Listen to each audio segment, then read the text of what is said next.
Question 1. Was America right to try to stay out of World War II? Our goals. We'll learn about why and how World War II started. We'll understand the reasons America wanted to stay out of World War II and the ways we were involved before committing to the fight. We'll examine key events such as the rise of Hitler and the Nazis in Germany, the Battle of Britain and the Atlantic Charter, Japanese imperialism in Asia, and finally, the attack on Pearl Harbor. Our big idea. America tried to maintain its isolation from a growing war in Europe and Asia in the late 1930s. At first, the United States tried to use economic pressure to limit Japanese expansion and provided material support to Great Britain's fight against Nazi Germany. But Japan's attack on Pearl Harbor brought America into the conflict as a full combatant. Here's the introduction. Like the First World War, Americans tried to stay on the sidelines during World War II. Fighting had broken out in both China and Europe in the 1930s, as the United States was still recovering from the Great Depression, and people and politicians did not feel that it was in the nation's best interest to join in another war. Was this a good idea? World War II was significantly different from the war 20 years before. Most notably, by the time fighting had begun in the 1930s, it was clear that the primary driver of the conflict in Europe, Adolf Hitler, was not interested in merely territorial gain. He was deeply anti-Semitic and had already implemented the Holocaust, the systematic destruction of the Jewish people in Europe. In World War I, there was no equivalent. Hatred and atrocities against the Chinese and Koreans by invading Japanese armies were equally appalling. If the United States were to join this new war, it would not be just to protect the borders of friends, but to prevent the destruction of entire groups of people. Yet the United States stayed on the sidelines. It is true that before the attack on Pearl Harbor in 1941 that drew the nation into the fighting, Americans were providing the material of war, ships, aircraft, bombs, to our allies. Making a gun and taking it up yourself in a foreign land are very different things. Should the United States have joined the war sooner? Was it foolish to try to stay out of war against nations bent on expansion and wholesale annihilation of people? Like a student who sits down to study early instead of cramming before the test, shouldn't the United States have joined the fighting early in order to prevent the spread of the conflict? Or did American neutrality make it possible to rebuild our strength and prepare for the fight? Were we right to wait until we were attacked before rolling up our sleeves and making war? What do you think? Was America right to try to stay out of World War II? Isolationism. At the dawn of the 1930s, foreign policy was not a burning issue for the average American. The stock market had crashed, and each passing month brought greater and greater hardships. American involvement with Europe had brought war in 1917 and unpaid debt throughout the 1920s. Having grown weary with the course of world events, citizens were convinced the most important issues to be tackled were domestic. While there were some who favored active engagement in Europe during the 1920s and 1930s, most Americans, including many prominent politicians, were leery of getting too involved in European affairs or accepting commitments to other nations that might restrict America's ability to act independently, keeping with the isolationist tradition. Although the United States continued to intervene in the affairs of countries in the Western Hemisphere during this period, the general mood in America was to avoid becoming involved in any crises that might lead the nation into another global conflict. American leaders had opportunities to engage with the world more actively during the 2 decades between the world wars, but usually chose not to. One possibility for international economic cooperation failed at the London Conference of 1933. Leaders of European nations hoped to increase trade and stabilize international currencies by tying all currencies to a gold standard. Roosevelt sent a message to the conference refusing any attempt to tie the American dollar to a gold standard, while he needed flexibility to bring the nation out of the Depression. The conference dissolved with European delegates miffed at the lack of cooperation by the United States. Roosevelt did realize that the Hawley Smoot tariff that had led to a global rise in tariffs was hurting both the United States and the world as a whole, and ended it. While isolationists feared European and Asian problems, they developed a strong sense of Pan-Americanism. In the face of overseas adversity, strong hemispheric solidarity was attractive. To foster better relations with the nations of Latin America, Roosevelt declared a bold new good neighbor policy. Marines stationed in Central America and the Caribbean were withdrawn. The Roosevelt Corollary, which former President Theodore Roosevelt had proclaimed in 1904, asserting the right of the United States to intervene in Latin American affairs, was renounced. Despite its largely non-interventionist foreign policy, the United States did nevertheless take steps to try to lessen the chances of war and cut its defense spending at the same time. President Warren G. Harding's administration anticipated in the Washington Naval Conference of 1921 and 1922, which reduced the size of the navies of the 9 signatory nations.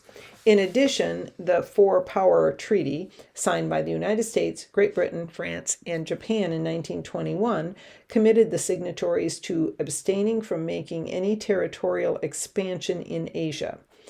In 1928, the United States and 14 other nations signed the Kellogg-Briand Pact, declaring war an international crime.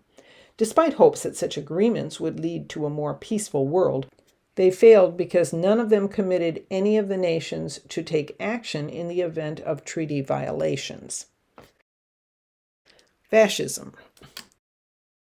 While the United States focused on domestic issues, economic depression and political instability were growing in Europe. During the 1920s, the international financial system was propped up largely by American loans to foreign countries. The crash of 1929, when the stock market plummeted, set in motion a series of financial chain reactions that contributed significantly to a global downward economic spiral. Around the world, industrial economies faced significant problems of economic depression and worker unemployment. Many European countries had been suffering even before the Great Depression began.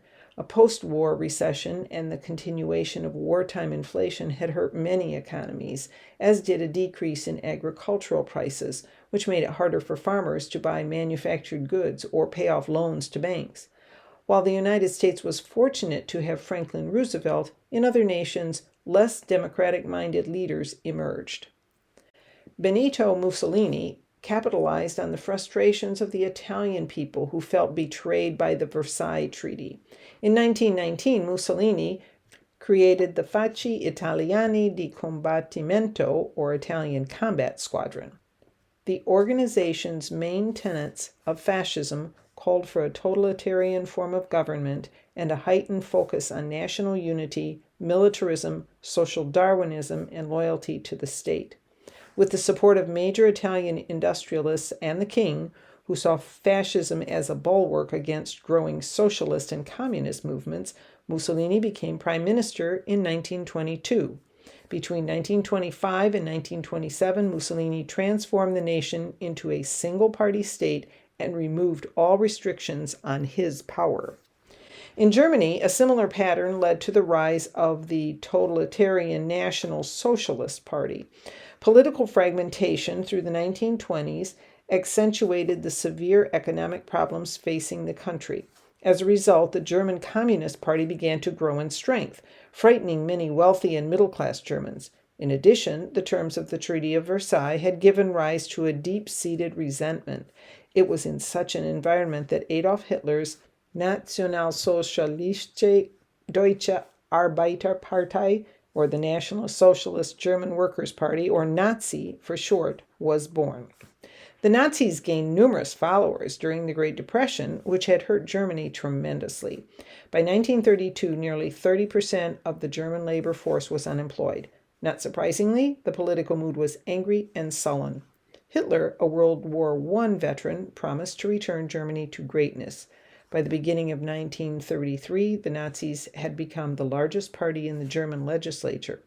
Germany's president, Paul von Hindenburg, at the urging of large industrialists who feared a communist uprising, appointed Hitler to the position of chancellor in January 1933.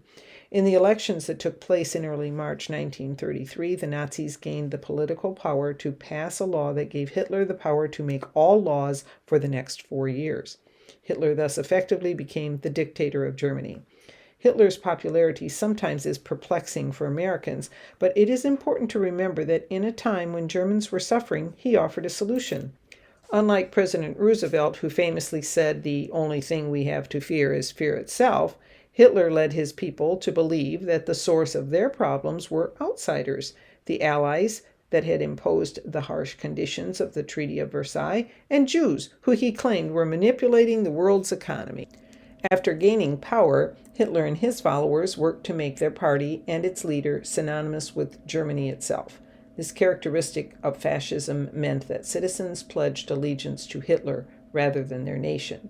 Even Germany's Boy Scouts became the Hitler Youth. Hitler began to rebuild German military might. In 1936, in accordance with his promise to restore German greatness, Hitler dispatched military units into the Rhineland on the border with France. In March 1938, claiming that he sought only to reunite ethnic Germans within the borders of one country, Hitler invaded Austria. These actions were clear violations of the Treaty of Versailles and should have brought about military action against Germany. Hitler, however, shrewdly understood that there were many things he could do in violation of the treaty that his enemies would tolerate. After all, France, Britain, and the United States were all dealing with economic depressions. No one wanted another war.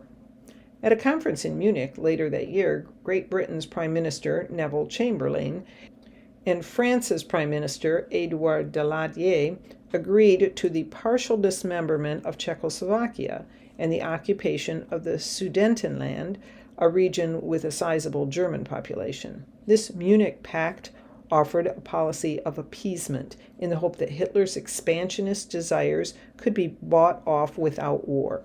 Chamberlain famously returned home to claim that the Munich Pact meant peace in our time. He was wrong.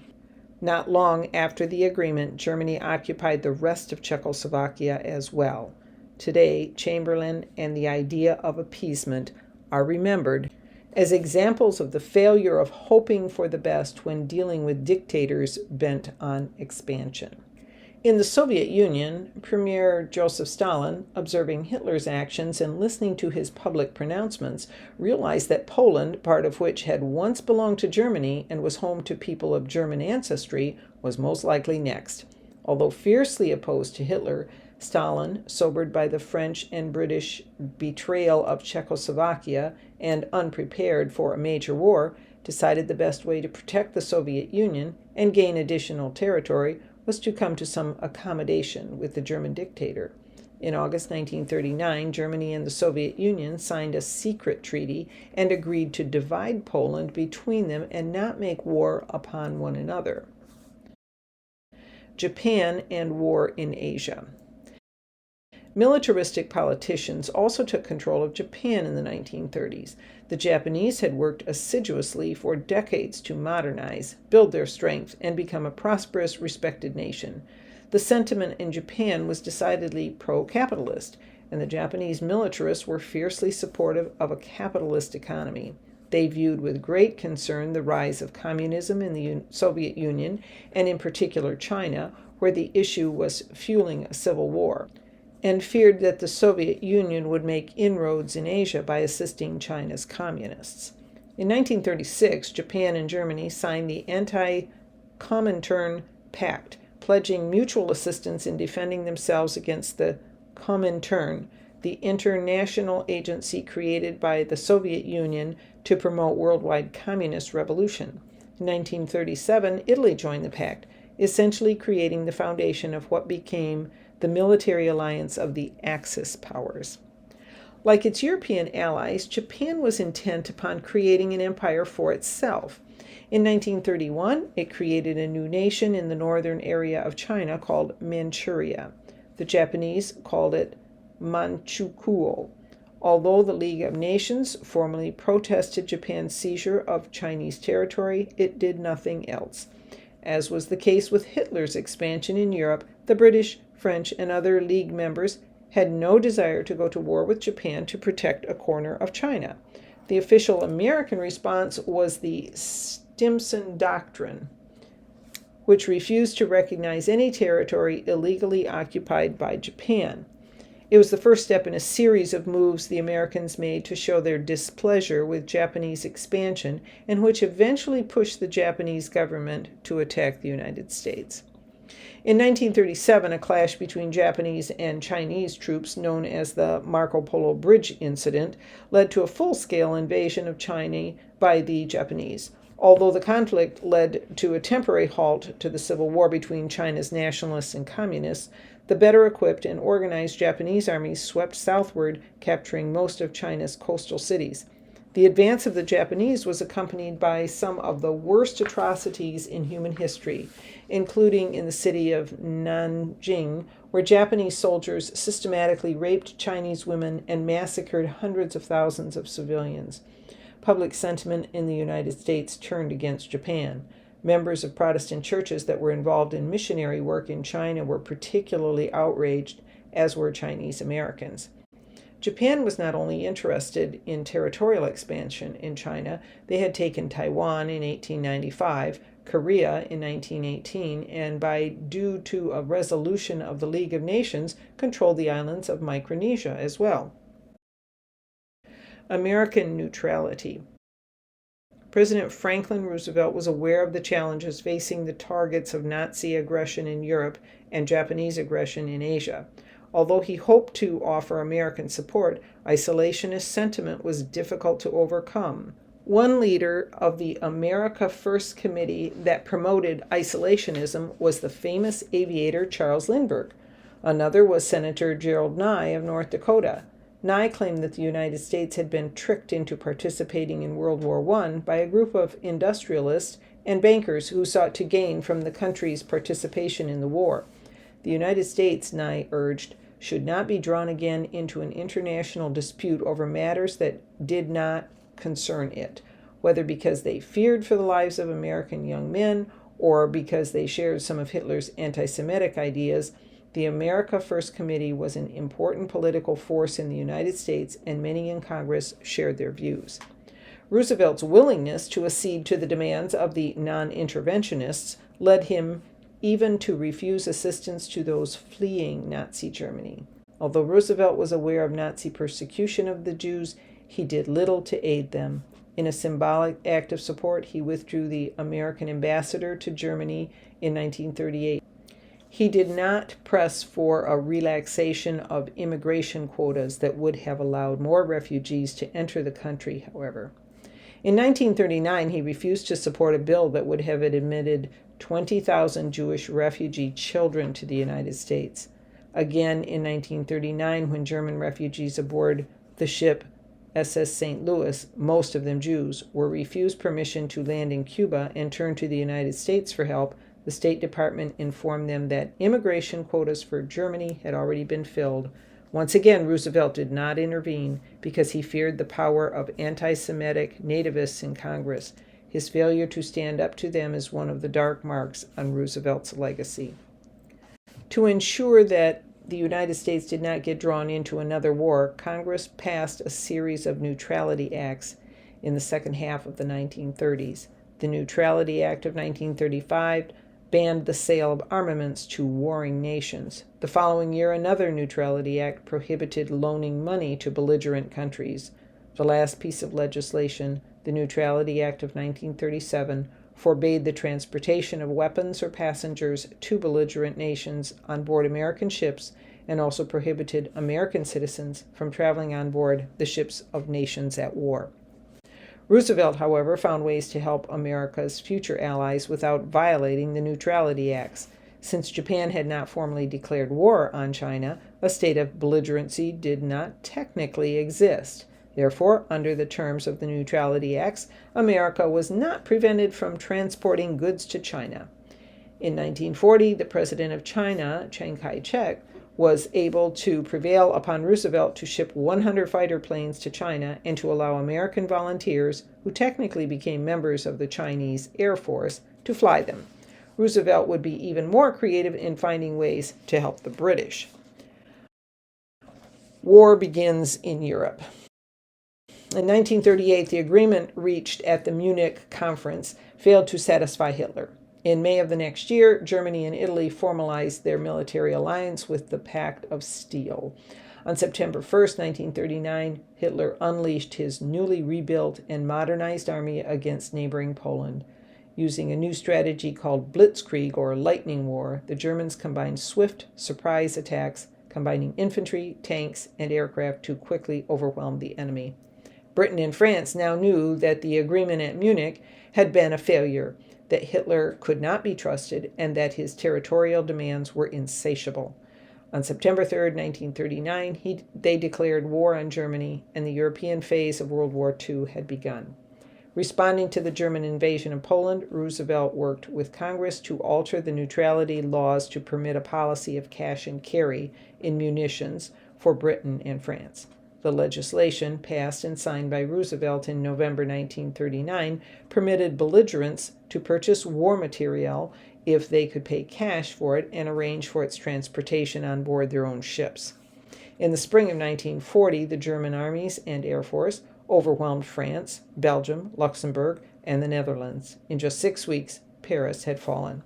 The French, who had spent the preceding 20 years preparing to fight the trench warfare of World War I all over again, were entirely unprepared for Hitler's nimble, mobile, rapidly moving war machine. In the Far East, Japan took advantage of France's surrender to Germany to occupy French Indochina, including the areas that would later become Vietnam, Laos, and Cambodia.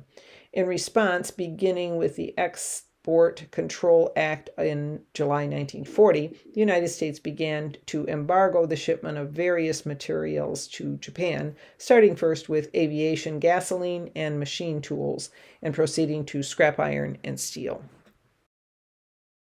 The Battle of Britain.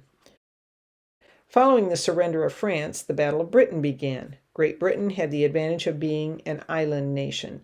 To conquer his last enemy in Europe, Hitler would have to mount an amphibious invasion, which would prove costly and difficult. Instead, or at least in preparation for such an invasion, the German Air Force commenced the Blitz, a continuous bombing campaign against British cities, factories, and military installations. Hitler believed he could force the British to sign a peace agreement and end the war, leaving him in charge of mainland Europe. The British, under the leadership of Prime Minister Winston Churchill, had other ideas. For more than 3 months, a small collection of British fighter pilots guided their planes into the sky each day to meet the incoming German bombers and bravely defended their homeland. Below, the citizens of Great Britain operated anti-aircraft guns, hid in subway stations, covered their windows to make it harder for the German bombers to find their targets in the dark, and waited for help from America. What saved the British, in addition to their own Air Force, was that they had discovered the power of radar and knew where and when the Germans were attacking. As the battle raged in the skies over Great Britain throughout the summer and the autumn of 1940, Roosevelt became increasingly concerned over England's ability to hold out against the German juggernaut. In March 1941, concerns over Britain's ability to defend itself also influenced Congress to authorize a policy of lend-lease, a practice by which the United States could sell, lease, or transfer armaments to any nation deemed important to the defense of the United States. Roosevelt publicly mused that if a neighbor's house is on fire, nobody sells him a hose to put it out. Common sense dictated that the hose is lent to the neighbor and returned when the fire is extinguished. The United States could simply lend Great Britain the materials it would need to fight the war. When the war was over, they would be returned. The Congress hotly argued over the proposal. Senator Robert Taft retorted, "Lending war equipment is a good deal like lending chewing gum. You don't want it back." In the end, Congress approved the proposal, effectively ended the policy of non-intervention, and dissolved America's pretense of being a neutral nation. The program ran from 1941 to 1945 and distributed some $45 billion worth of weaponry and supplies to Britain, the Soviet Union, China, and other allies. The Atlantic Charter. In August 1941, Roosevelt met with the British Prime Minister Winston Churchill off the coast of Newfoundland, Canada. At this meeting, the two leaders drafted the Atlantic Charter, the blueprint of Anglo-American cooperation during World War II. The charter stated that the United States and Britain sought no territory from the conflict. It proclaimed that citizens of all countries should be given the right of self-determination, self-government should be restored in places where it had been eliminated, and trade barriers should be lowered. Further, the charter mandated freedom of the seas, renounced the use of force to settle international disputes, and called for post-war disarmament. The Atlantic Charter stood as an alternative to the fascist, hate-filled, conquering ideals of the Axis. It told the world what the United States and the United Kingdom would be fighting for, not just whom they would be fighting against. President Roosevelt went on to further define the meaning of the war in his Four Freedoms speech, saying, "The first is freedom of speech and expression everywhere in the world. The second is freedom of every person to worship God in his own way everywhere in the world. The third is freedom from want, which, translated into world terms, means economic understandings which will secure to every nation a healthy peacetime life for its inhabitants everywhere in the world. The fourth is freedom from fear, which translated into world terms means a worldwide reduction of armaments to such a point and in such a thorough fashion that no nation will be in a position to commit an act of physical aggression against any neighbor anywhere in the world." Pearl Harbor. By the second half of 1941, Japan was feeling the pressure of the American embargo. As it could no longer buy strategic material from the United States, the Japanese were determined to obtain a sufficient supply of oil by taking control of the Dutch East Indies, another European colony which is now the nation of Indonesia.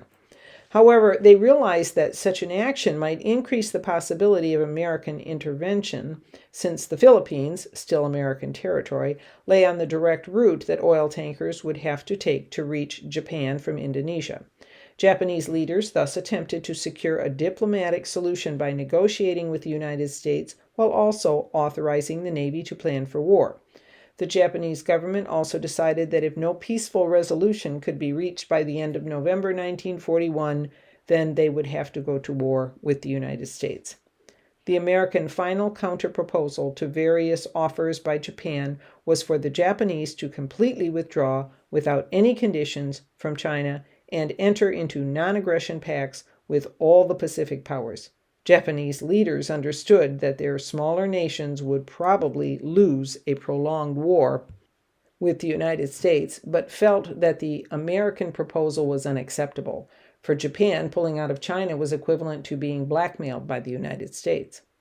Japan's only hope, Hideki Tojo, the former Army general turned prime minister, believed, was to launch a surprise attack on the Americans that would demonstrate Japan's capabilities, destroy America's ability to fight back, and demoralize the American public.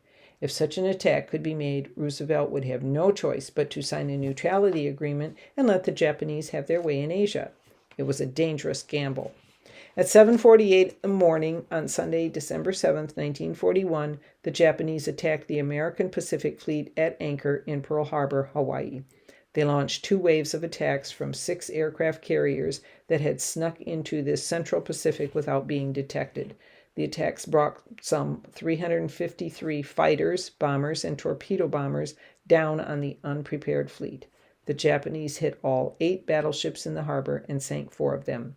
They also damaged several cruisers and destroyers. On the ground, nearly 200 aircraft were destroyed and 2,400 servicemen were killed. Another 1,100 were wounded.